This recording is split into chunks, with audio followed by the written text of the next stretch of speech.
ദുബായിൽ കുടുംബമായിട്ട് താമസിക്കുന്ന പ്രവാസി മലയാളികളെല്ലാം കഴിഞ്ഞ ഒരു വർഷത്തോളമായി കാത്തിരിക്കുന്ന ഒരു ദിവസമാണ്. കാരണം വേനലവധി തുടങ്ങുകയാണ് സ്കൂളുകൾക്കെല്ലാം.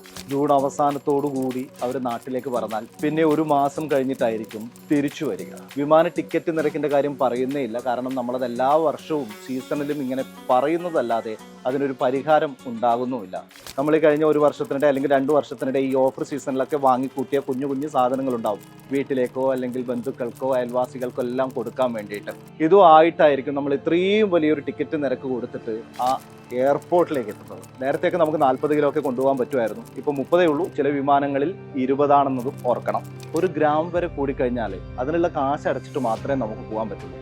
ആ ഒരു സമയത്ത് സാധാരണ ആൾക്കാർ ചെയ്യുന്നത് എന്താണെന്ന് വെച്ച് കഴിഞ്ഞാൽ അവിടെ ഒരു ഡസ്റ്റ്ബിൻ ഉണ്ടാവും. അതിൽ കൊണ്ടുപോയിട്ട് ഈ സാധനങ്ങളൊക്കെ ഇട്ട് വയ്ക്കും. ഒരു വർഷത്തിനുള്ളിൽ അവർ ആഗ്രഹിച്ച് മേടിച്ച സാധനങ്ങളാണെന്ന് ആലോചിക്കണം. അങ്ങനെ ഉണ്ടാവാതിരിക്കാനാണ് പറയുന്നത്.